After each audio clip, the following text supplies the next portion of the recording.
bonsoir.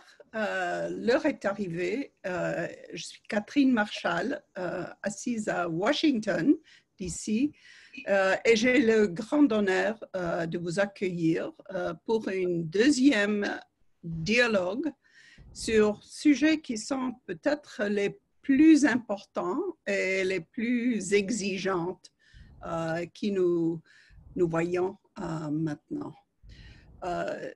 C'est dans le cadre de Trismegistu, Trismégiste, qui est un dieu qui est triplement honoré par les Égyptiens, aussi les Grecs, mais qui représente les ponts entre les arts et sciences, le mysticisme et la magie, et culture et religion. Donc, ça, c'est un peu l'esprit que notre collègue et ami Fawzi Skali nous a présenté comme un défi.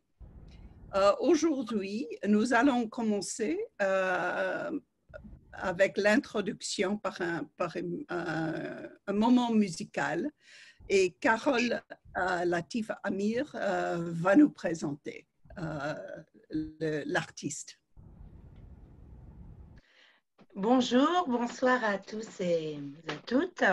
Alors, je vais vous parler très brièvement de Roi Amir. Roi Amir est un jeune homme de 16 ans qui est le fruit d'un couple franco-indien et un couple franco-indien soufi, donc qui baigne dans cette culture soufi et qui a la chance depuis l'âge de 4 ans d'être initié au sitar par le fils d'un très grand maître, donc, qui est Shakir Khan, et le grand maître est Oustad Shahid Parvez Khan. C'est une école de musique hindoustanie, donc la musique classique du nord de l'Inde.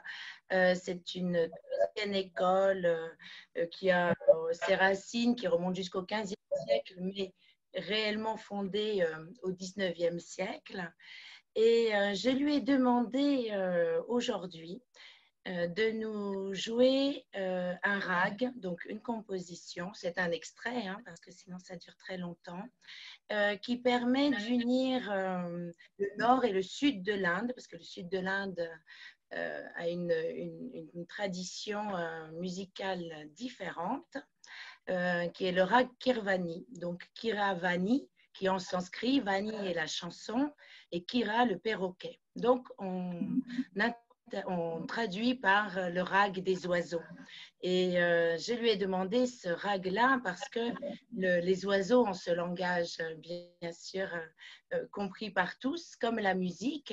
Et surtout, dans les différentes traditions, eh bien, l'oiseau, c'est notre âme détachée de son corps qui nous permet de voyager beaucoup plus facilement. Et comme aujourd'hui, on a cette chance, grâce aux nouvelles technologies, d'avoir un corps dématérialisé, donc sans corps, on peut quand même communiquer. Voilà pourquoi je lui ai demandé de nous jouer ce morceau. Donc, j'ai assez discuté et donc tout de suite, Khwaja Amir au sitar. Très bien, très bien.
Oh,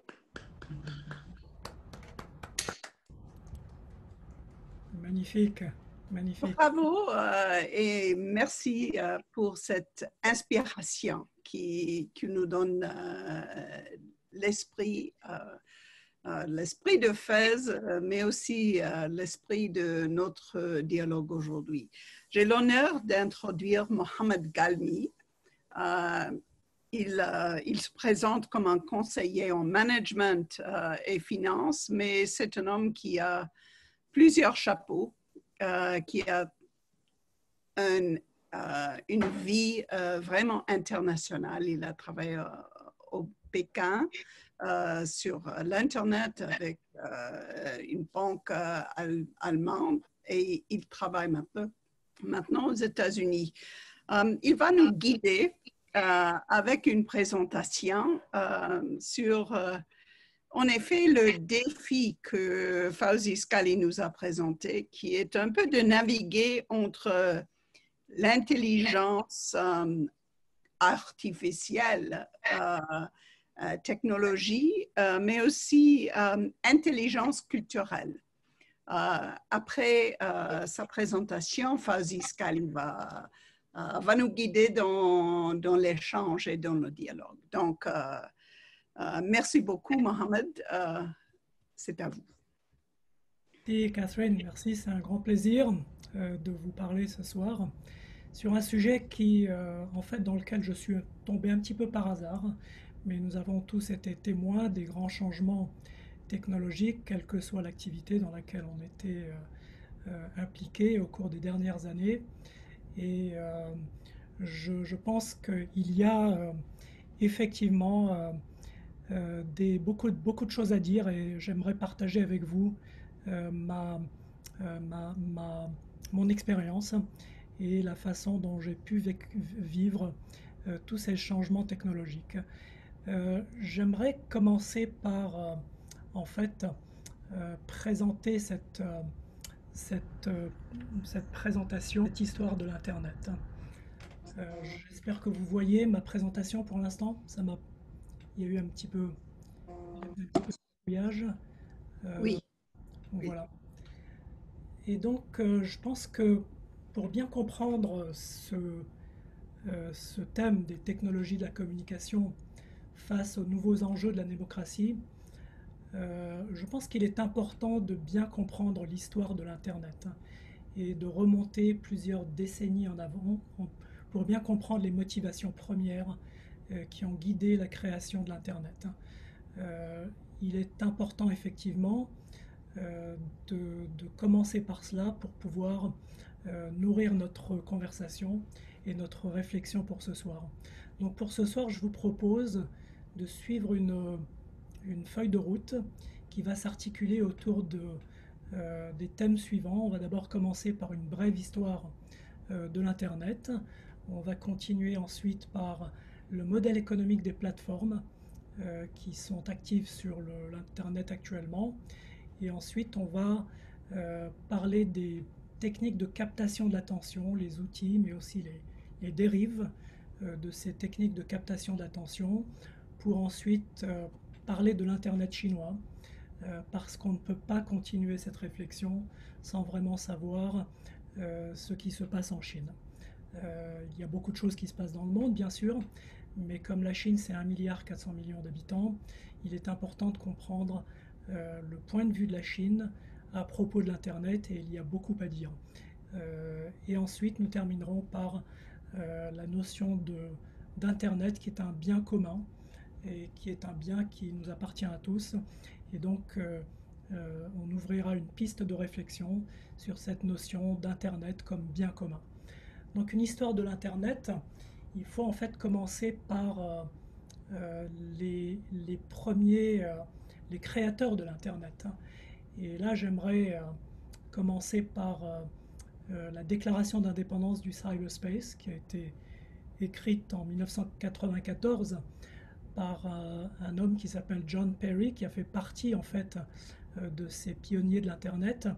Et c'était une génération de scientifiques, de créateurs de l'Internet, dont la vision était guidée par certaines valeurs. Ce sont des valeurs qu'on pourrait considérer aujourd'hui comme libertaires. Ils font d'ailleurs partie d'un mouvement politique aux États-Unis dans lequel certains politiciens essayent de puiser. D'ailleurs, Trump essaye de puiser dedans de temps en temps. Mais au départ, John Perry avait écrit cette déclaration d'indépendance du cyberspace, une déclaration qui en fait est tout entière guidée par des principes de partage du savoir, de transactions, de relations, de pensée elle-même. Et ce qui est intéressant de savoir, c'est qu'en réalité, tous ces créateurs de l'Internet dans les années 80 et 90, mais surtout John Perry, s'est inspiré d'un philosophe qui s'appelle Teilhard de Chardin et de la noosphère. Et l'idée, c'était qu'en fait, toutes les consciences du monde seraient reliées, et on en parlera dans quelques minutes. Mais au départ, il est important de bien savoir qu'en réalité, l'Internet s'est construit sur des principes qui sont contre les gouvernements, bien sûr. Donc c'est l'esprit libertaire. Mais attention, c'est pas libertaire dans le sens d'Alain Krivine, comme on l'entend, comme on le comprend en Europe.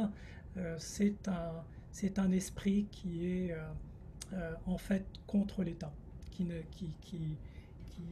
en fait veut libérer les initiatives individuelles à travers la technologie. Donc ça, c'est important à savoir. Et donc, il y avait une certaine feuille de route pour cet Internet. Et cette feuille de route, dans l'esprit de ceux qui ont créé l'Internet, eh bien, ça a commencé par le Web 1.0. L'un de ses créateurs, qui s'appelle... pardon. L'un de ses créateurs qui s'appelle... qui en fait a fait partie de ces créateurs de l'Internet, et bien l'a défini comme le read-only web, le web qui se consulte. C'est un web qui en fait ressemble à une sorte de librairie qu'on consulte, qu'on consulte comme une librairie. C'est une sorte d'annuaire. Au fur et à mesure, et au niveau de ce web 1.0, ce read-only web, il faut remonter à yahoo.com, qui était un moteur de recherche, mais qui en fait se lisait comme une espèce d'annuaire, comme une espèce de librairie avec des références. Cet Internet a évolué, il a ensuite évolué vers le web 2.0 qu'on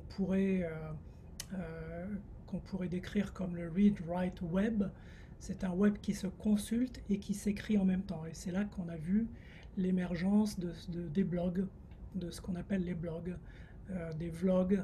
Mais c'est un web qui en fait a permis l'émergence de nombreuses plateformes comme Facebook, comme LinkedIn, comme de nombreuses autres plateformes que vous connaissez.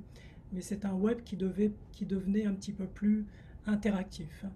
Et le web vers lequel on se dirige et qui était dans la feuille de route de ces penseurs de l'Internet, c'est le web 3.0, qui est un web plus sémantique, un read, write, execute web, un web qui se consulte, qui s'écrit, mais qui s'exécute de lui-même aussi, et qui est en fait à l'origine de la blockchain. Et donc c'est un web programmable, c'est un web qu'on a du mal à concevoir compte tenu de ce qu'on connaît aujourd'hui, mais c'est un web dont on voit déjà les prémices, puisque c'est le blockchain technology, un web qui peut se programmer de lui-même, et c'est ce que représentent les blockchains.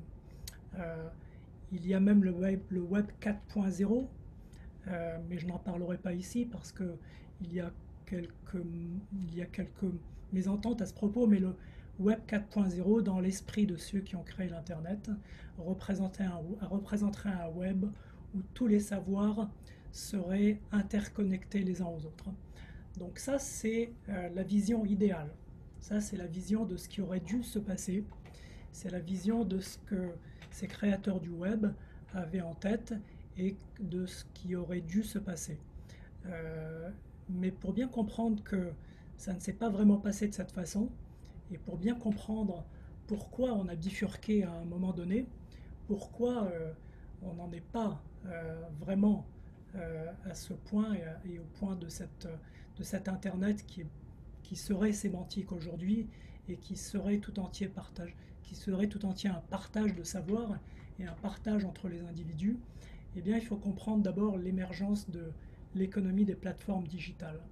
Et ces plateformes digitales, en fait, elles s'articulent autour du modèle que je vais vous décrire aujourd'hui et qui se présente devant vous ici. Ces plateformes digitales, en fait, elles permettent une interaction entre de nombreux acteurs sur une plateforme normale et dans un web 1.0 qui serait uniquement dans un sens.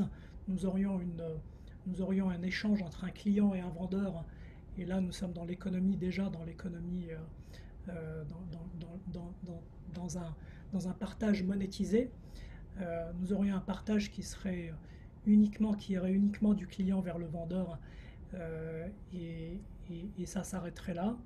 Mais au fur et à mesure, avec l'émergence du web 2.0, les créateurs de ces plateformes ont réalisé qu'en fait, ils pouvaient commencer à prendre la place des médias traditionnels dans la publicité. Et c'est là que sont intervenus les annonceurs. Et ils ont réalisé, Facebook notamment, Google par la suite, Yahoo ensuite, ont réalisé qu'en fait, ils pouvaient commencer à prendre la place des annonceurs. Et donc, les annonceurs, les publicitaires ont commencé à prendre la place de cette publicité que l'on a tous connue. Mais cette publicité a commencé à prendre le pas sur ces plateformes. Et c'est donc là que sont intervenus les annonceurs. Et c'est à ce moment-là que l'on a eu une bifurcation. C'est à ce moment-là que c'est ce qu'a compris Facebook. Facebook a bien réalisé que dans cette multiplication d'échanges que vous voyez à travers ces flèches, dans cette multiplication de relations, eh bien, il y avait un espace à monétiser. Il y avait un espace à partir duquel ils pouvaient mettre en place un modèle qui pouvait leur apporter du profit. Et c'est à partir de là qu'on a eu une sorte de bifurcation, puisque si vous vous êtes demandé pourquoi est-ce que tous ces produits sont gratuits, eh bien c'est très simple. La raison pour laquelle tous ces produits sont gratuits, c'est que le produit c'est vous. Et à chaque fois que vous vous demandez pourquoi est-ce que ces plateformes offrent leurs services gratuitement, eh bien c'est parce qu'en réalité le produit c'est vous. Et elles ont réalisé que, en réalité, en captant les différentes interactions que je vous ai montrées il y a dans la diapositive précédente, elles se sont aperçues que, en réalité, il y avait un volume d'interaction qu'il était possible de capter, sur lequel il était possible de mettre en place un produit de monétisation. Et donc on est tombé à partir de ce moment-là dans une économie de l'attention, dans une économie où la captation de l'attention était devenue la plus importante. Ces plateformes ont réalisé que chaque minute dans le monde représente 480 000 tweets, ça c'est l'état actuel, 2 400 000 snaps, presque 1 million de connexions Facebook, et qu'à chacun de ces moments, il se passe quelque chose. Il y a des moments dans lesquels il se passe beaucoup de choses, et c'est ce que ces plateformes ont réalisé. Et elles ont donc réalisé que, en captant l'attention des utilisateurs du web, en en faisant en sorte qu'elles mettent en place des systèmes qui permettent justement de garder les utilisateurs sur leur plateforme. Elles pouvaient en fait monétiser leur plateforme. Elles ont donc mis en place des outils qui ont bien sûr abouti à des dérives que l'on connaît tous, mais on ira un petit peu plus profondément dans quelques minutes. Elles ont mis en place des outils qui ont mené à des dérives, et ces outils, eh bien, ils permettent d'abord de créer de la vitesse, une vitesse qui permet qui permet ces échanges, ces transactions, ces relations à une vitesse encore plus forte, à un volume encore plus élevé et dans une variété encore plus grande. Et c'est la base du big data. C'est la base, toute cette masse d'informations que l'on donne chacun gratuitement, sans même savoir que nous-mêmes, nous sommes les produits de ces plateformes. Et bien, toute cette masse représente le big data. Et nous verrons un petit peu plus tard, dans les diapositives qui suivent, que cette masse de big data, d'informations, va représenter le pilier de l'intelligence artificielle, mais qu'elle est surtout aussi à la base d'une rivalité d'une rivalité globale entre les différents pays, entre les différentes puissances du monde. Et donc ce big data, c'est le pétrole des nouvelles technologies, de la nouvelle économie numérique telle qu'elle se présente aujourd'hui. Ce qu'il est important de savoir maintenant, c'est que nous sommes effectivement dans une économie de l'attention, avec des dérives que l'on commence à bien comprendre.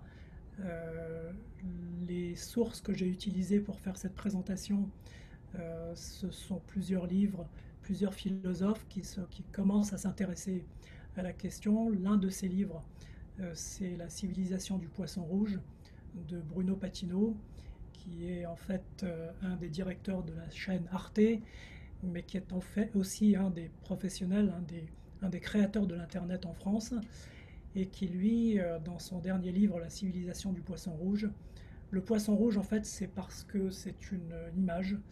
Le poisson rouge a une mémoire à court terme de 9 secondes, et que, en fait, le poisson rouge, à chaque fois qu'il est dans son bocal, et à chaque tour de bocal, eh bien, pour lui, c'est un monde nouveau. Il a déjà oublié les 9 dernières secondes, et à chaque fois qu'il fait son tour de bocal, il découvre un univers nouveau. Et donc, il a déjà oublié qu'il a déjà oublié les 9 secondes qui ont précédé. Et donc, dans cet ouvrage, La civilisation du poisson rouge, Bruno Patino nous dit qu'aux États-Unis, chez les jeunes, il y a 5h30 consacrées par jour aux technologies du divertissement. Et que ces jeunes, eh bien, ils sont 22%, entre 22 et 30 ans, à n'avoir aucune activité ni scolaire ni professionnelle. Et ce qui est encore plus alarmant, en fait, c'est de voir qu'ils passent un temps qui va bien au-delà de la limite que le Journal of Social and Clinical Studies a établi, qui est qu'au-delà de 30 minutes par jour sur les médias sociaux, eh bien, il y a un risque pour la santé mentale. Et donc, on voit bien que nous sommes en train de comprendre les limites de cette économie de l'attention, de ces techniques de la captation. Et ce sont des techniques qui ont des conséquences sur le sommeil, avec le syndrome du dormeur sentinelle qui se prépare à se réveiller au milieu de la nuit pour vérifier ses notifications, les phénomènes d'addiction qui sont en fait comparables aux drogues dures et qui reposent sur des effets de tolérance. Il faut toujours plus pour avoir le même effet, des effets de compulsion et des phénomènes d'assuétude qui sont en fait un phénomène de servitude volontaire.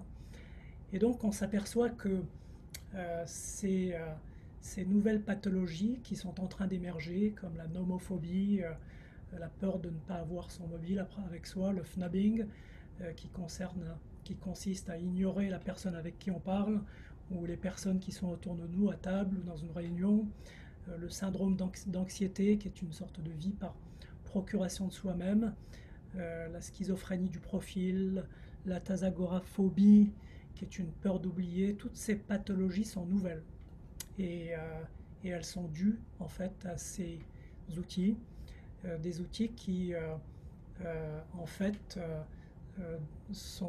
viennent directement des sciences du comportement et qui viennent directement d'études et d'expériences qui ont été menées dans les années 30 et qui ont été reprises par les casinos, par l'industrie du jeu, l'addiction au jeu qui est une dépendance à la dopamine et que les géants du net maintenant utilisent de la même façon et d'une manière en fait complètement ouverte, sans vraiment le cacher, mais qui utilisent ces effets comme les machines à sous, les plateformes sont aussi imprévisibles.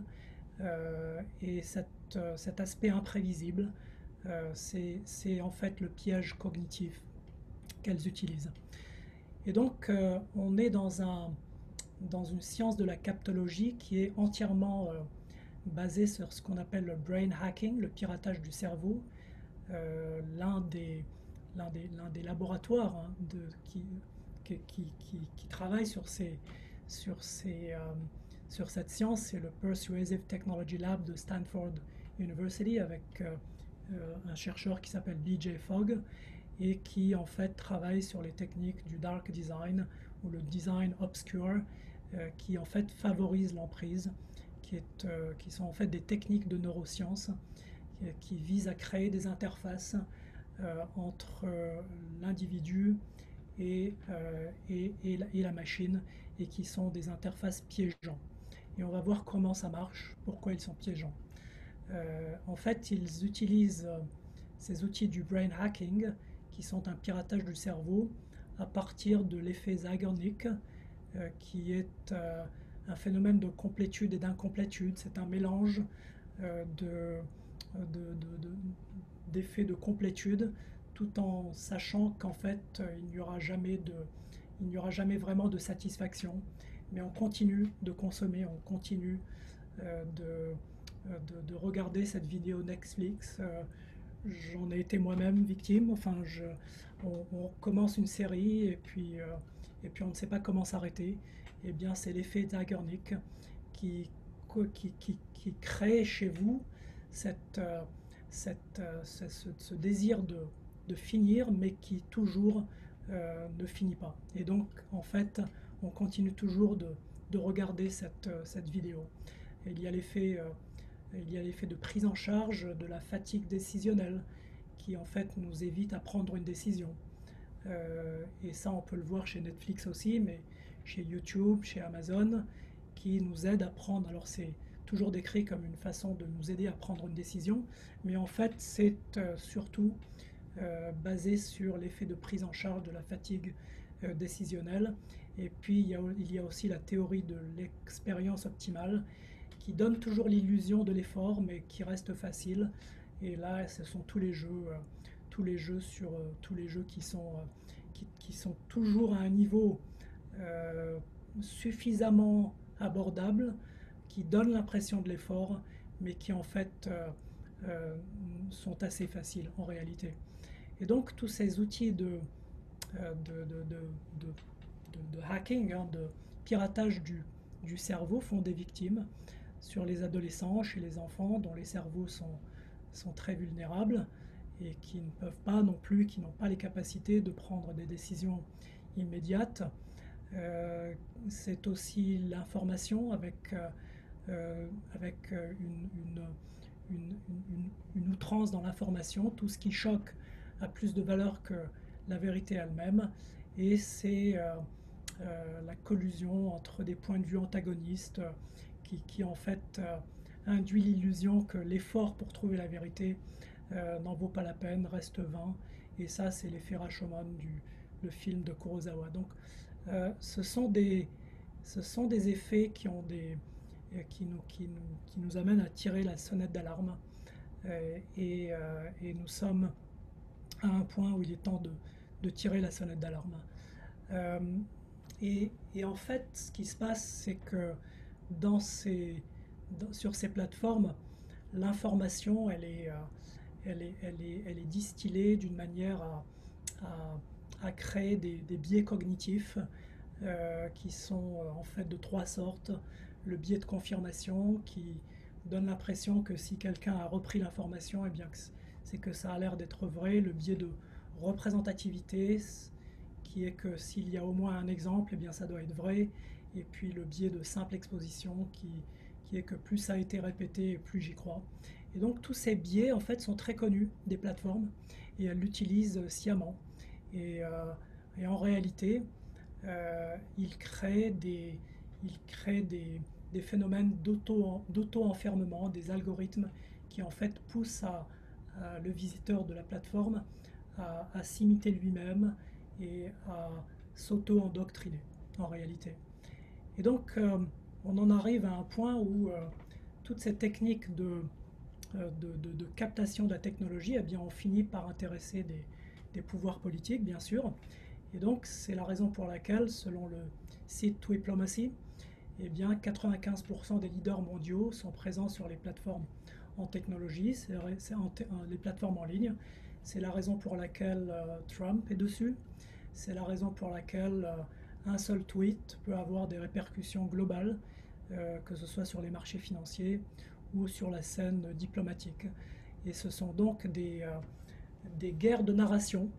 Il s'agit donc de versions de la vérité qui sont partagées sur le web, sur ces plateformes.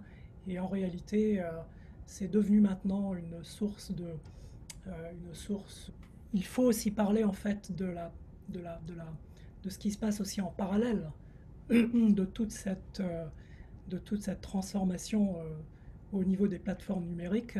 C'est qu'en parallèle, on a eu aussi une transformation de l'industrie qui elle aussi repose sur le web 1.0, 2.0, 3.0 et qui va reposer sur le 4.0 et en fait qui traduit simplement l'évolution de l'industrie. Au 19e siècle, on avait une industrie qu'on pourrait appeler 1.0 comme le web. On est ensuite passé à une industrie 2.0 qui était celle de l'industrie qu'on a connue dans les années 20, 30, 40, 50, et puis ensuite on est passé à une industrie 3.0 avec cette industrie qu'on a vu naître dans les années 30, dans les années 70, 80 et puis 90 pour aujourd'hui commencer avec l'industrie 4.0 parce que là on est vraiment à un point d'inflexion très important. C'est qu'avec la connexion des objets, avec l'internet des objets, eh bien on va avoir une multitude, des milliards d'objets connectés dans les 10 ans qui viennent, qui vont en fait donner naissance à l'industrie 4.0. Et là, dans ce domaine, il faut plutôt regarder du côté de l'Allemagne, puisque l'Allemagne c'est en fait en Allemagne qu'est né le terme d'industrie 4.0, industrie 4.0. De l'industrie 4.0, en fait, se base sur des standards les plus élevés, et l'industrie allemande est passée maître en fait dans la standardisation avec le Deutsche Industrienormen, DIN, et avec toute une série de standardisations dans des industries très complexes. Et on en parlera quand on parlera de la Chine, car ce savoir-faire qui vient de l'Allemagne, surtout de l'Allemagne, mais qui existe aussi aux États-Unis et puis dans le reste de l'Europe, mais c'est surtout l'Allemagne, eh bien il intéresse la Chine. Et donc la Chine, on ne peut pas parler de l'avenir des technologies sans vraiment parler de la Chine. C'est un avenir qui en fait va avoir une influence sur la façon dont nos démocraties vont se profiler. Et là, je voulais vous montrer cette photo que j'ai prise en fait avant la crise sanitaire, il n'y a pas très longtemps. Mais ce qui est intéressant dans cette photo, c'est que ça, c'est l'une des entrées sur le périphérique de Pékin. Et la Chine, en fait, pour l'année 2049, a pour objectif de mettre en place une démocratie. Et donc, vous avez ces slogans qui sont à l'entrée de Pékin et qui sont les différentes valeurs dans lesquelles la Chine veut ancrer sa démocratie, qui sont la prospérité, la civilité, la liberté, la justice, le patriotisme, l'intégrité, l'amitié et la démocratie, et l'harmonie. Et donc, la question ici, c'est pas de savoir si ces principes sont justes ou faux. Enfin, la question ici, c'est de dire que, en fait, la Chine, qui représente 1,4 milliard d'individus, va avoir de l'influence sur la manière dont les démocraties vont se définir dans les décennies qui viennent. Et c'est une influence qui va se baser sur la technologie, puisqu'il ne faut pas oublier que le big data, dont on a parlé il y a quelques diapositives, ce big data est basé sur le volume d'informations. Et donc la Chine, qui représente 1,4 milliard d'individus, en fait, va se baser sur l'information qu'elle aura collectée sur ces 1,4 milliards. L'industrie 4.0 qu'elle veut mettre en place grâce à un plan qu'elle a publié il y a quelques années qui s'appelle Made in China 2025, et puis Internet Plus aussi, qui a été aussi publié en 2017. Et bien ces plans, même s'ils ont été publiés avant la crise, et bien ces plans en fait leur objectif, c'est d'accélérer la modernisation de la Chine et de faire de la Chine en 2030 le leader en intelligence artificielle. Et ce leadership, elle peut le mettre en place en fait grâce à ces 1,4 milliard d'individus dont 700 millions sont déjà dans la classe moyenne. Et donc, ce qu'il est important de comprendre, c'est que dans les décennies qui vont venir, eh bien, en fait, un certain nombre de valeurs vont aussi être définies à partir de la Chine, à partir de son emprise et de son leadership dans l'intelligence artificielle, et aussi à partir des routes de la soie, même si c'est contesté aujourd'hui, mais ce qu'il ne faut pas oublier, c'est que ces routes de la soie, ce n'est pas simplement des ponts et des routes et des aéroports, mais c'est aussi une route de la soie numérique et digitale, en fait. Donc voilà ce sur quoi je voulais conclure. C'est en fait, après vous avoir donné un aperçu de ces techniques et de ces dérives auxquelles nous en sommes arrivés, après vous avoir fait un rappel des principes sur lesquels avait été construit l'Internet, eh bien, il est important de connaître, il est important de savoir le point où nous en sommes aujourd'hui, que ce soit au niveau de la transformation numérique au niveau de l'industrie, ou que ce soit au niveau de la transformation numérique sur un plan global, et que donc il est important à ce moment-ci de l'humanité de savoir quelles sont les portes de sortie et de définir des portes de sortie qui puissent nous permettre de nous ressaisir de nos esprits, puisque c'est urgent, et puis aussi de construire cette démocratie sur des valeurs qui soient communes à tous. Voilà. Donc voilà ce sur quoi je voulais conclure, et je suis ouvert à toutes les questions, et puis je vous rends la parole, Catherine. Et moi, je le renvoie, je crois, à Fauzi.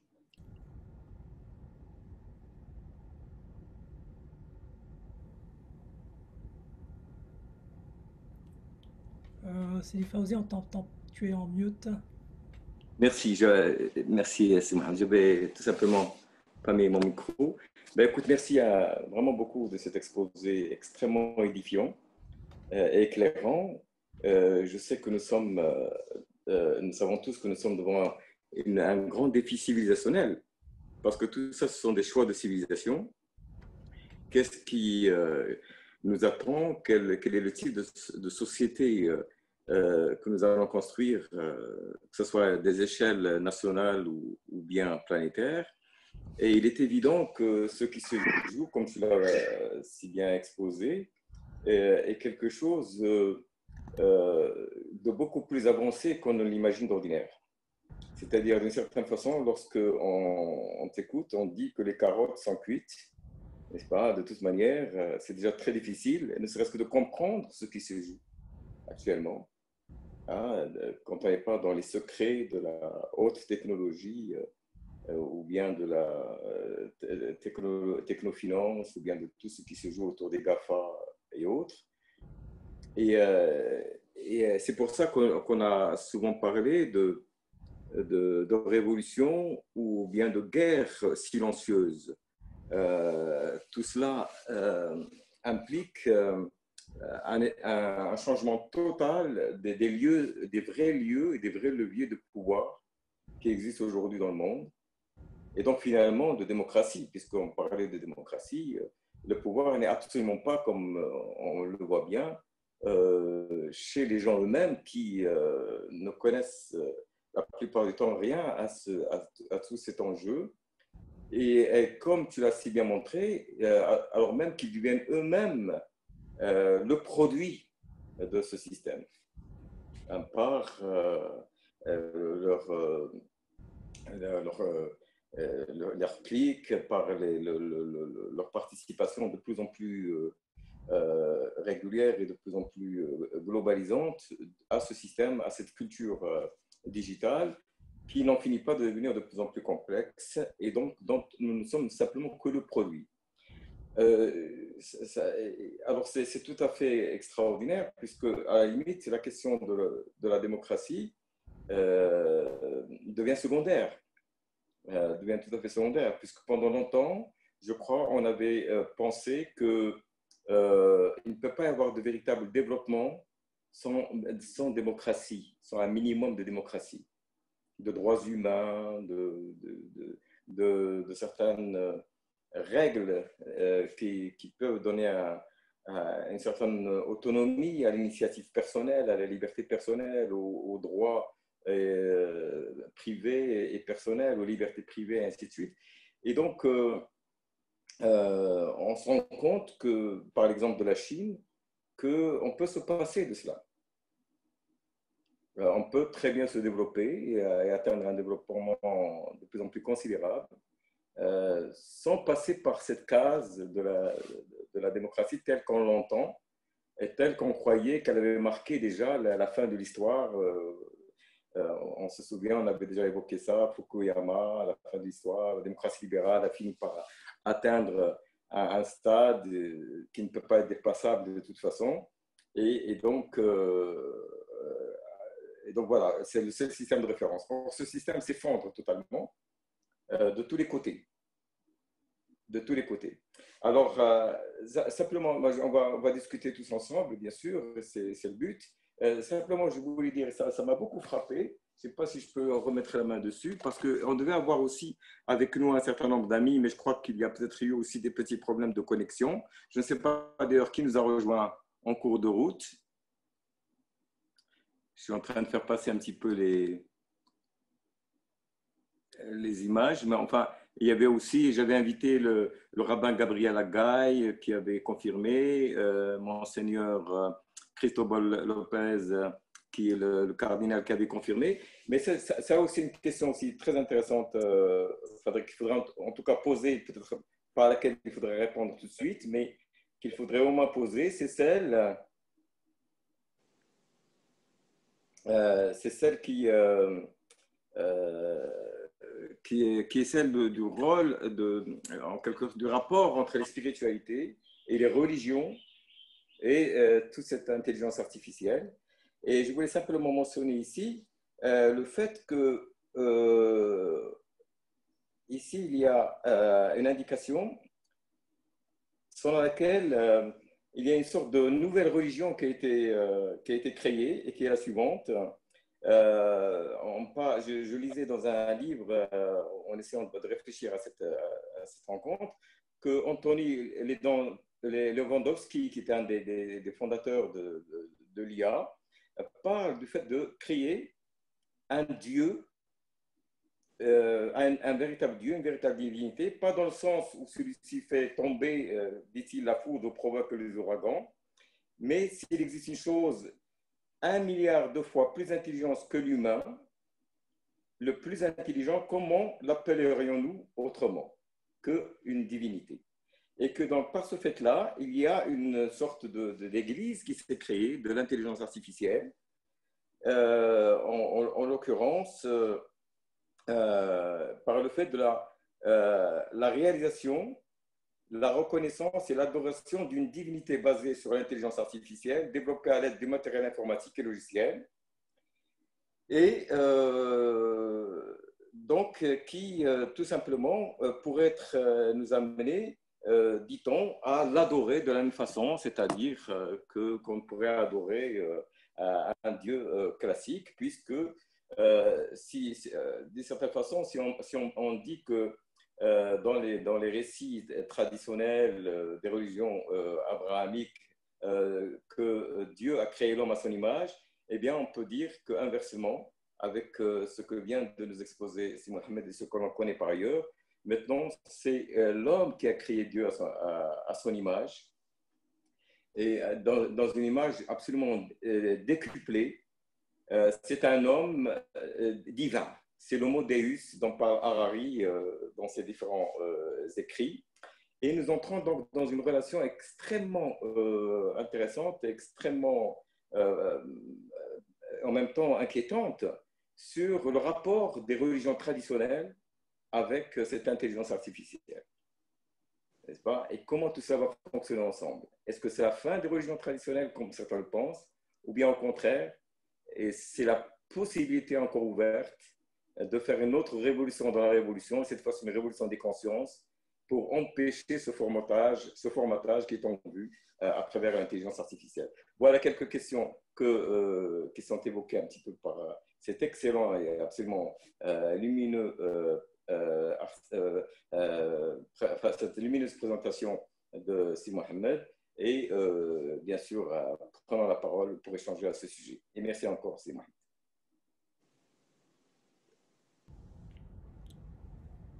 Ça va? Merci Si Mohamed, merci à toi aussi d'avoir tracé un peu cette voie de réflexion.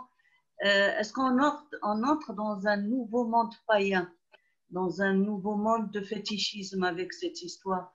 C'est effectivement parce que entre l'esprit et l'intelligence, il y a effectivement ce qui peut être hors de l'intelligence humaine, mais qui peut être aussi en même temps produit de l'intelligence humaine.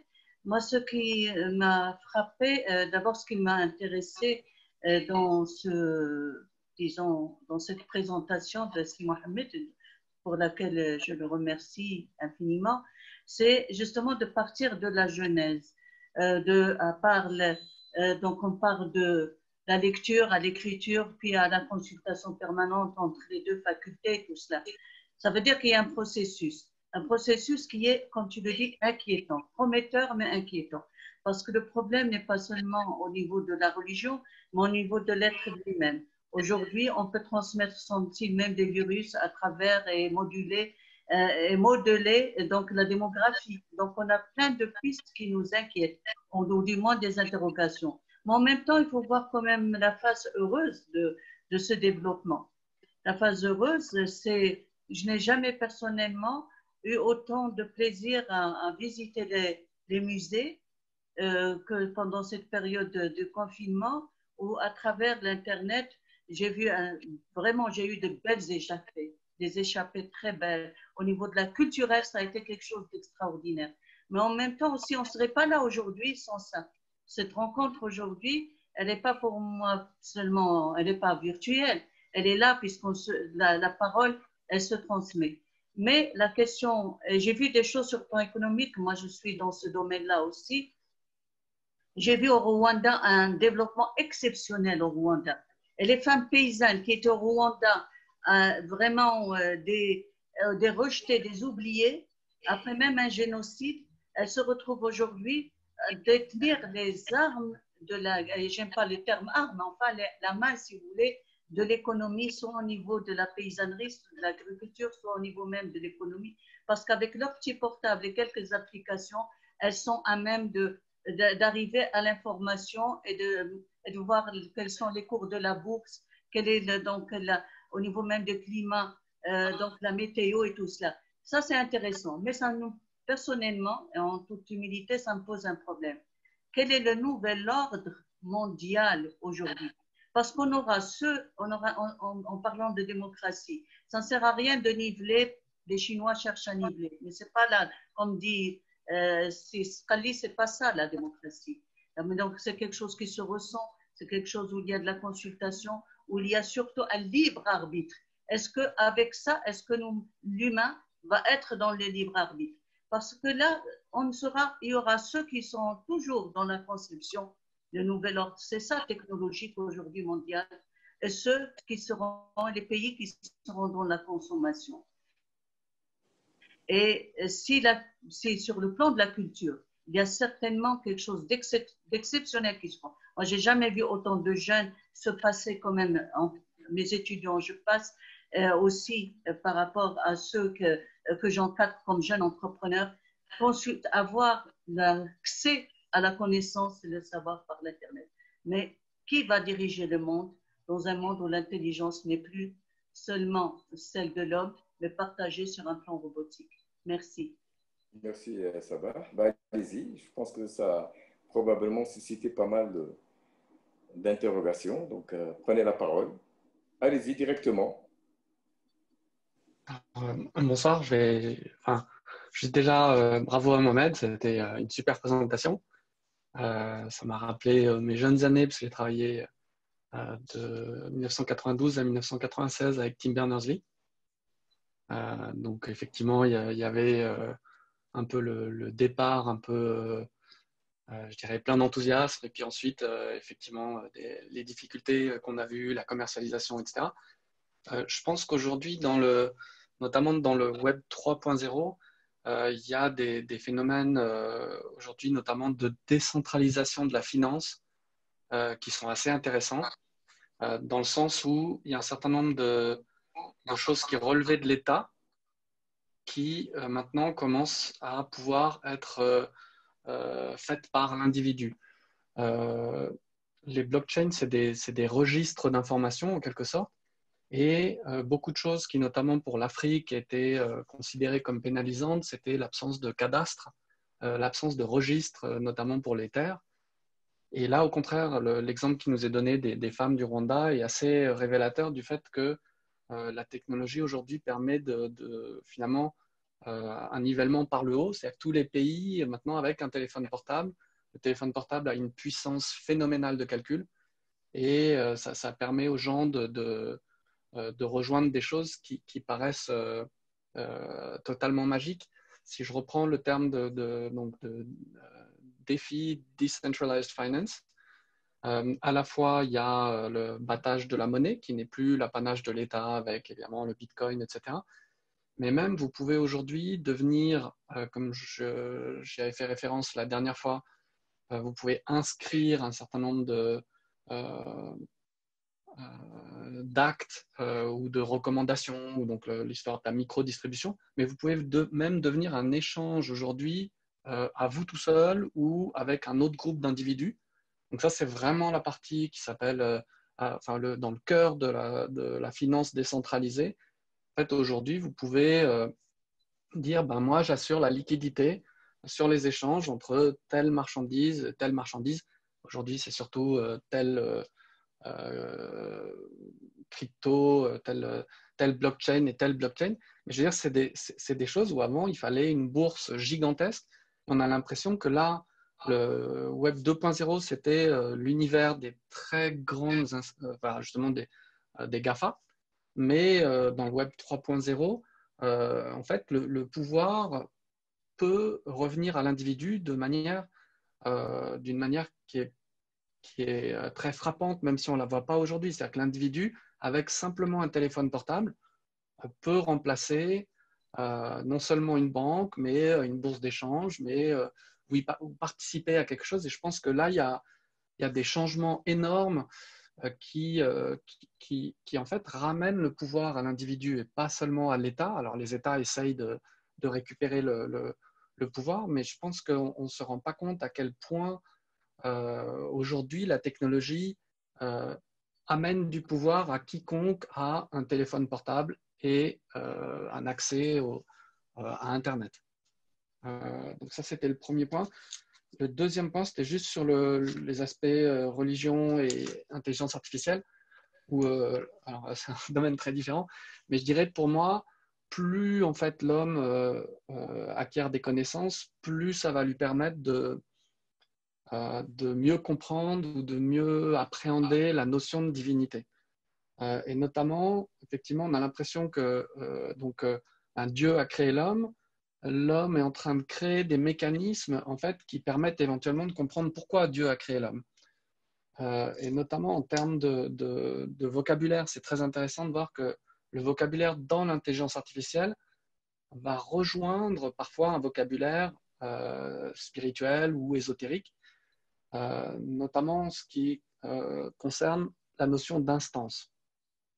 Vous me dites si vous voulez que je m'arrête là, parce que c'est tout un sujet qui m'intéresse, mais disons, il y a en intelligence artificielle, on va définir des classes, c'est-à-dire les humains, c'est une classe, et les instances parmi ces classes, ben, c'est nous, chacun d'entre nous, nous sommes une instance de la classe être humain.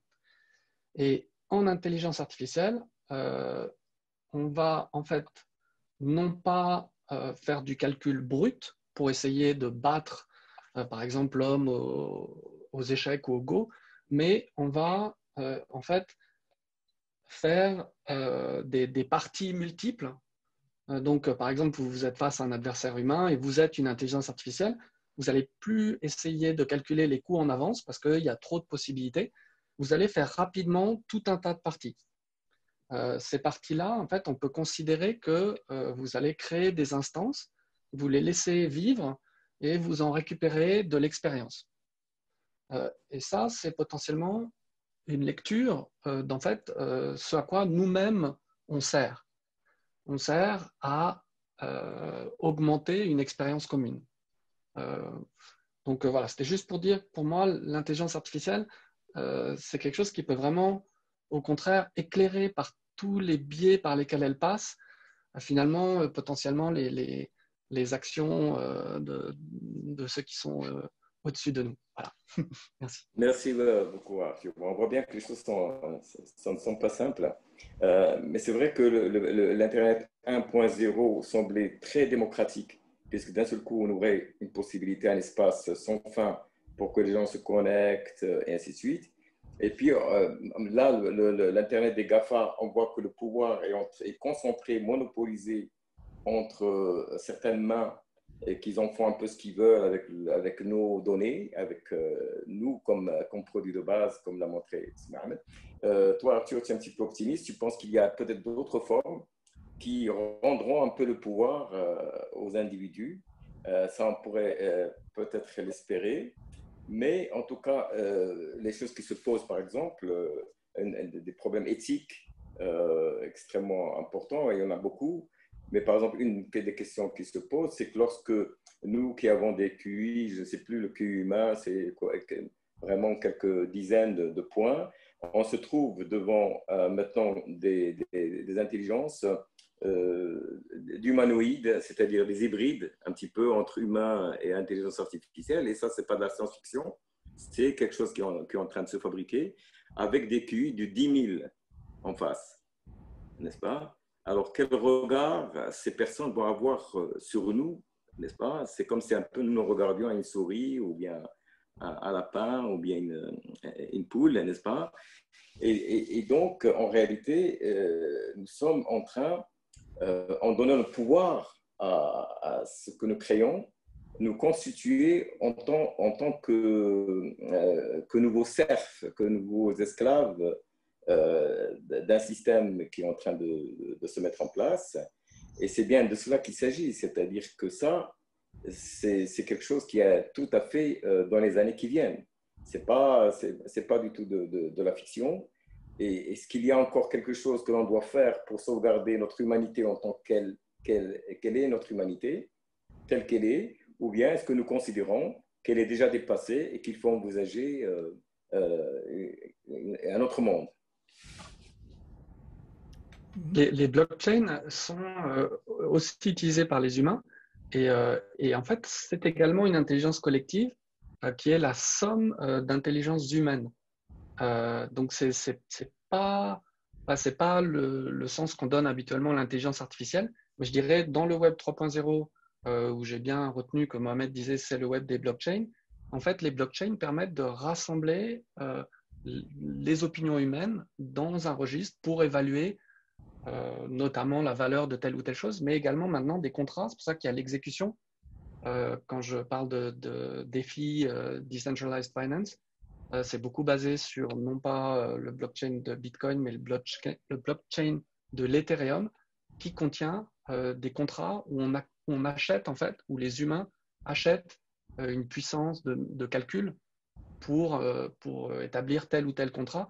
Et je dirais, là, il y a également une intelligence collective qui peut faire face à l'intelligence collective complètement artificielle. Donc je dirais même là, c'est ambigu sur qu'est-ce qu'on appelle une intelligence artificielle par rapport à une intelligence collective. Merci Arthur. D'autres interventions? Oui, ce que je voulais dire, c'est que la notion d'intelligence artificielle, je crois que les juristes sont en train de travailler dessus au niveau de l'automobile, de l'automobile autonome en fait, qui se conduit d'elle-même. Et sur un plan juridique, il y aura plusieurs catégories d'autonomie, de voitures autonomes en fonction du type d'intelligence. C'est-à-dire que les intelligences elles-mêmes ne sont pas... il y a des intelligences plus restreintes. Il peut y avoir une intelligence l'intelligence qui permet à une voiture de se conduire d'elle-même, c'est une intelligence qui est très bonne dans son domaine.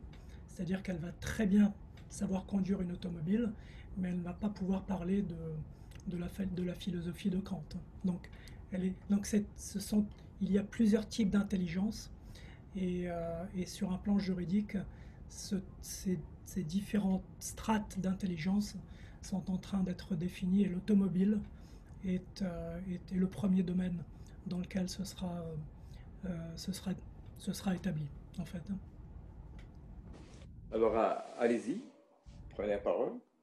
C'est un sujet, encore une fois, qui est un sujet qui est extrêmement vaste et comme ça a été discuté, ça ouvre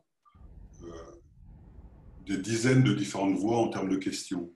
Je voulais aborder en fait peut-être un peu plus le côté démocratie Internet, qui me paraît important. Et comme on a parlé d'intelligence collective, parler aussi un petit peu d'intelligence collective et de voir si on pourrait définir qu'est-ce que c'est en fait l'intelligence collective aujourd'hui. Parce que c'est un concept qui, en tout cas pour moi, est relativement difficile à cerner ou à concevoir aujourd'hui. En ce qui concerne la démocratie et l'Internet, je pense que ça a déjà été dit. En tout cas, au début, on pourrait penser que l'Internet, qui est un outil finalement, peut servir à générer une démocratie plus puissante, puisqu'elle permet à chacun aujourd'hui, théoriquement, de s'exprimer. Et on voit bien que sur certains blogs, sur certains outils de communication qui ont été cités, comme Facebook par exemple, comme Twitter ou comme d'autres outils, on a des opinions qui sont des opinions qui vont à l'encontre des opinions, on va dire, consensuelles, ou des opinions, comme les Français le disent, de la bien-pensance, des opinions qui très souvent sont des opinions pour le moins biaisées par des grands groupes qui possèdent aujourd'hui pratiquement tous les médias du monde. Donc on pourrait penser que cet outil Internet est un outil qui permet un contre-pouvoir, par rapport à des pouvoirs existants, et je pense à des pouvoirs existants d'argent, et qui, par là même, est plutôt un outil très bénéfique. Il y a toujours des contreparties. Un outil peut être transformé en arme. Et je pense que l'Internet peut très facilement être transformé en arme aussi par ceux qui, précisément, savent très bien l'utiliser et qui l'utilisent actuellement. Et dans ce cas-là, cet outil devient une arme de manipulation. Mohamed l'a dit dans sa présentation, si ce n'est explicitement, mais il l'a dit même explicitement, ça peut devenir une arme de manipulation puissante. Et c'est d'ailleurs, à mon avis, déjà une arme de manipulation très puissante, qui, au travers d'ailleurs d'algorithmes, donc d'intelligence artificielle, peut, comment dire, orienter les comportements. Et c'est ce qui se fait actuellement, et ça aussi Mohamed l'a très bien montré dans sa présentation, on oriente des comportements. Alors c'est à partir de là qu'on pourrait se poser la question, qu'est-ce que l'intelligence collective? Puisque si l'intelligence collective, c'est une sorte de regroupement d'intelligence individuelle, définissons l'intelligence, qui va vers un objectif donné, on pourrait se poser la question si l'intelligence collective aujourd'hui n'est pas une intelligence manipulée, par exemple.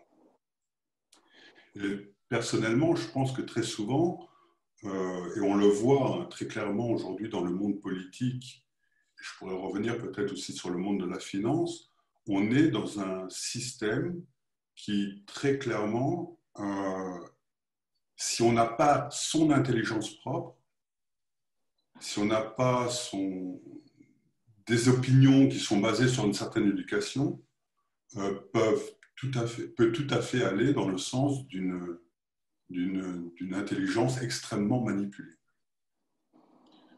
La finance a été évoquée. Aujourd'hui, moi je travaille dans un asset management, dans une compagnie d'asset management au Chili. Je regarde les marchés tous les jours. Là, théoriquement, je devrais travailler et regarder les marchés, mais je préfère participer à cette conférence. On voit très bien que les marchés aujourd'hui sont complètement manipulés. Et complètement.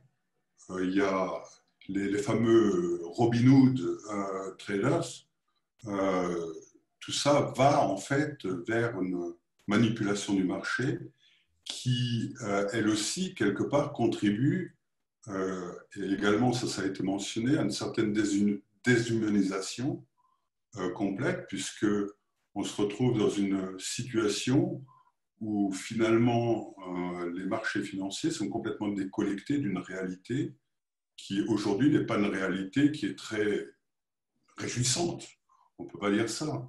Des millions de chômeurs, de la misère qui s'étend un peu partout, des inégalités sociales qui s'accroissent. Et tout ça aussi, c'est Internet d'une certaine manière. C'est la communication par Internet, une communication qui s'est accrue par le biais en fait, des moyens de communication qu'on a aujourd'hui.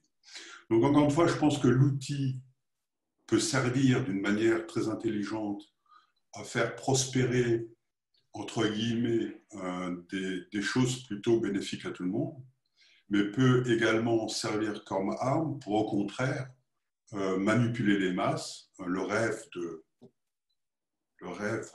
historique ou le rêve que beaucoup de grands de ce monde, et je mets grand entre parenthèses, ont eu pendant des millénaires. Et ça, c'est quelque chose, effectivement, c'est le côté inquiétant de la chose. Savoir qu'aujourd'hui, beaucoup de jeunes, je ne suis plus tout jeune, ne lisent plus, ne s'informent plus, comme Mohamed l'a mentionné dans sa présentation, passe 5h30 par jour sur Internet ou sur des réseaux sociaux, c'est aussi très inquiétant.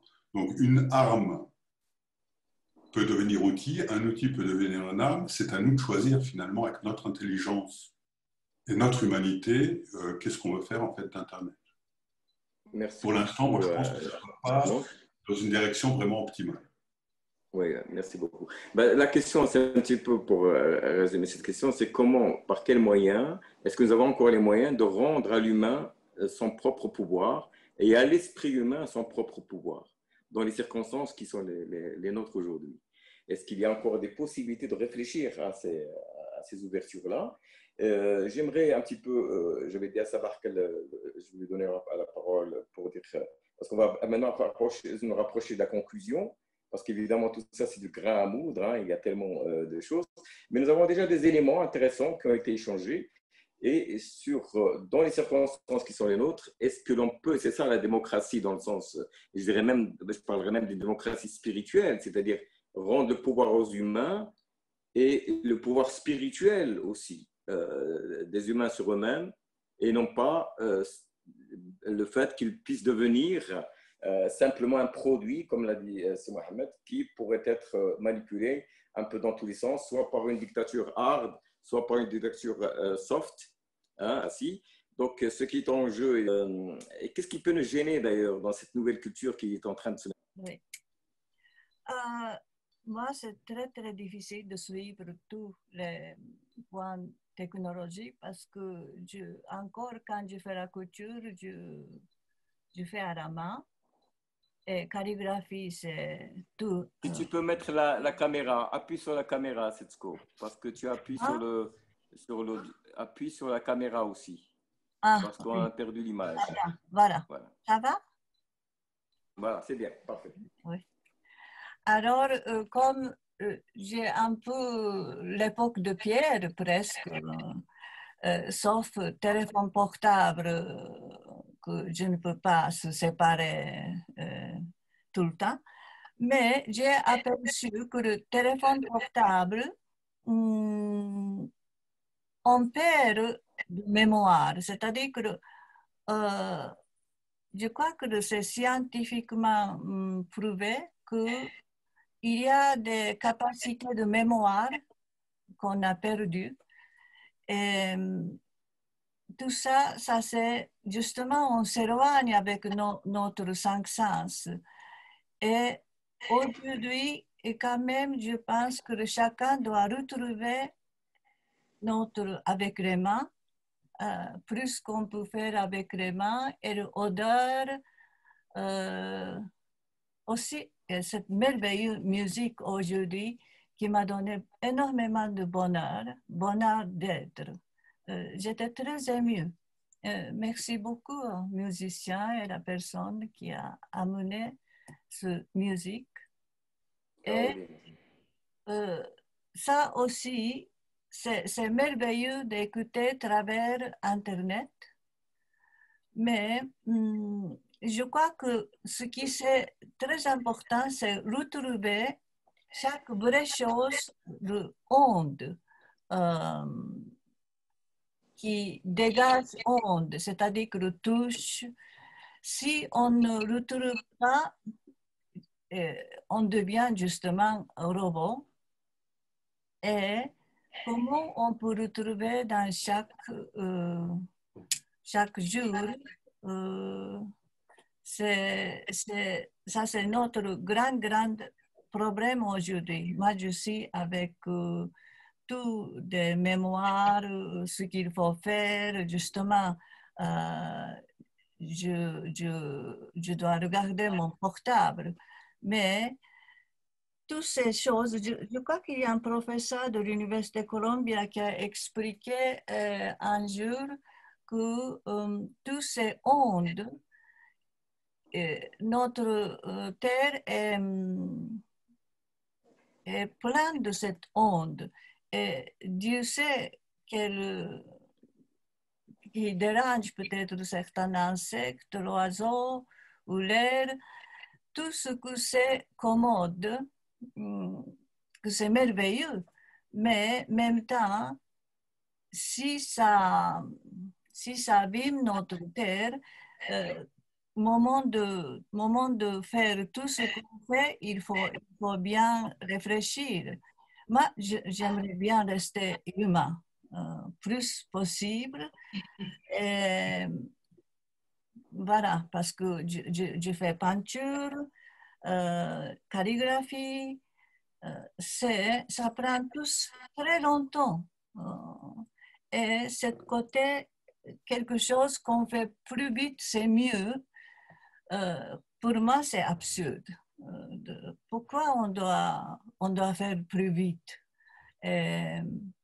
D'ailleurs, le train, l'avion, c'est commode. Je l'utilise aussi. Alors, je suis un peu assez perdue dans ce sens-là.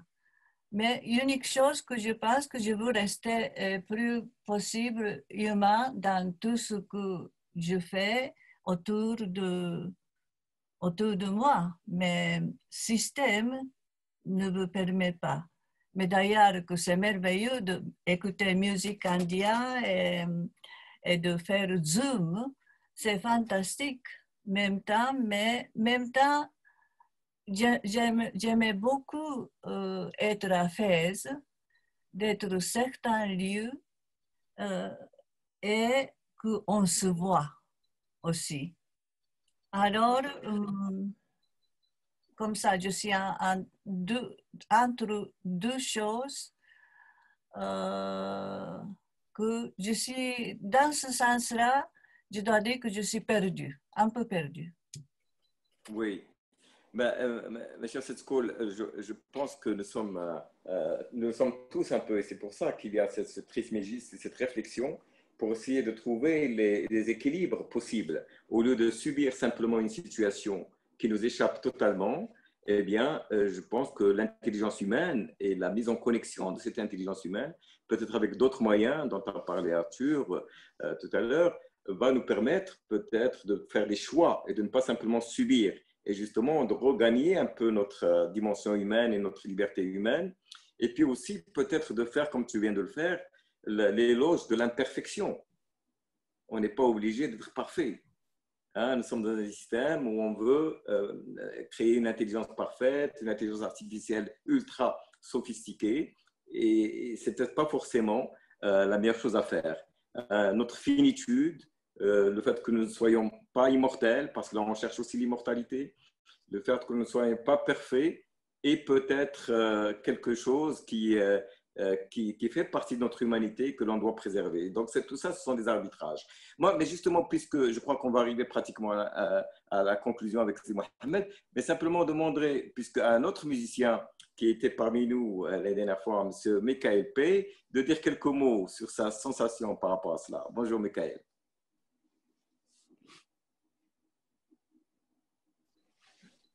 La même chose, voilà. Bonjour à tout le monde et je suis désolé d'avoir joint cette magnifique discussion un peu en retard à cause d'une autre obligation. Mais je voulais juste, sur ce sujet d'intelligence artificielle, ça me fait penser d'un problème qui est un peu fondamental avec tous les progrès de science.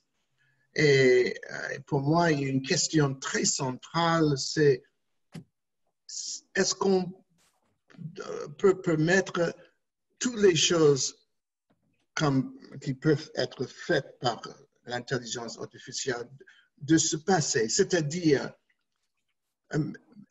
oui, si on peut faire de plus en plus progrès pour l'application différente de l'intelligence artificielle, est-ce qu'on doit créer des critères qui peut avoir un peu un effet limitoire pour limiter un peu pour que les effets, les conséquences de l'intelligence artificielle les plus graves, les plus dangereux pour l'être humain soient évitées par rapport à être ouvertes à n'importe qui peut les poursuivre, qui peut développer. Je ne sais pas si je m'explique bien sur ça, mais oui, comme c'est sûr que on est tous un peu perdus entre deux mondes, mais toujours je pense à ce qui vont être les limites nécessaires, pas pour restreindre ou étouffer les progrès de science, mais de les garder dans des limites qui peuvent toujours ajouter quelque chose de positif aux êtres humains et pas les choses qui vont être seulement exploitatives. Je vais arrêter là. Peut-être qu'il y a quelqu'un avant moi, avant que j'avais joint, qui avait déjà touché sur ces sujets, mais je vais m'arrêter là. Mais merci beaucoup. Merci. Merci beaucoup, Michael, parce que c'est un point très important de notre discussion, parce que c'est la capacité de s'auto-limiter. Le problème, c'est que le système actuel est en expansion permanente et il est en recherche d'une toute-puissance que rien ne peut limiter. Or, toute civilisation se constitue par sa capacité à s'auto-limiter, n'est-ce pas, à accepter de ne pas être tout-puissant. Parce que la recherche de la toute-puissance va conduire forcément vers une catastrophe. Et je crois que c'est ce que beaucoup ont prévu, n'est-ce pas, dans différentes œuvres, que ce soit Orwell dans son roman 1984 ou bien Aldous Huxley dans le meilleur des mondes. C'est cette projection de la toute-puissance. Or, je crois qu'aujourd'hui, on doit civiliser la technologie telle qu'elle existe.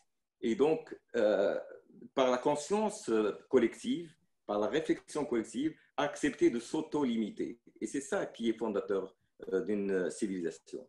C'est l'acceptation de nos propres limites. Alors, je crois, voilà.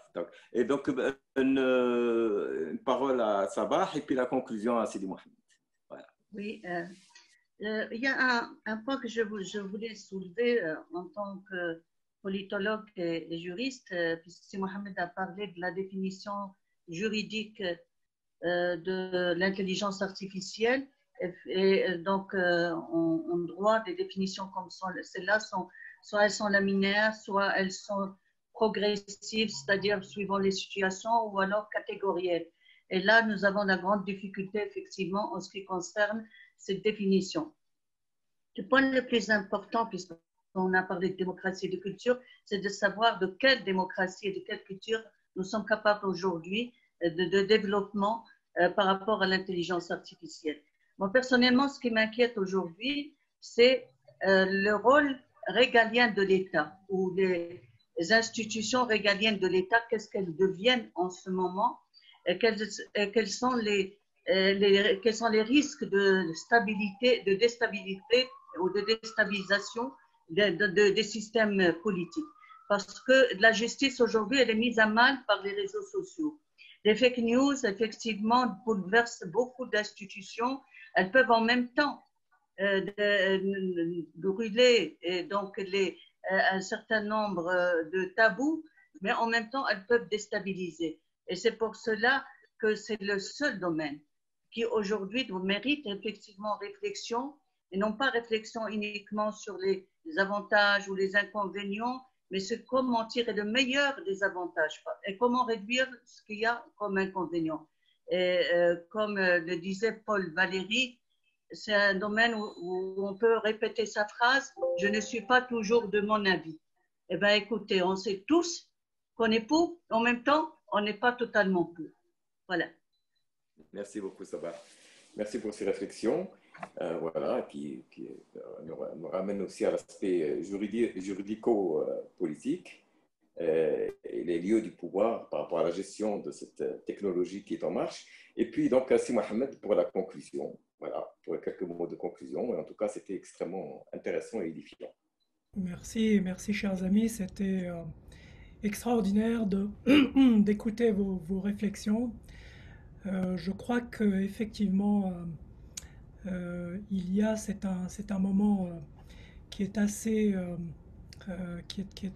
ambigu, qui est assez volatile en même temps, mais qui est surtout ambigu. Et cette ambiguïté, elle nous fait pencher d'un côté sur les aspects positifs de ce que peuvent apporter les nouvelles technologies. On en est tous conscients, on les a tous entendues. il y a effectivement de nombreux aspects positifs qui peuvent émerger si on a la présence d'esprit de nous ressaisir. Et il faut surtout trouver des voies, des issues de secours, parce qu'en réalité, nous sommes dans une situation qui est assez délicate et assez difficile.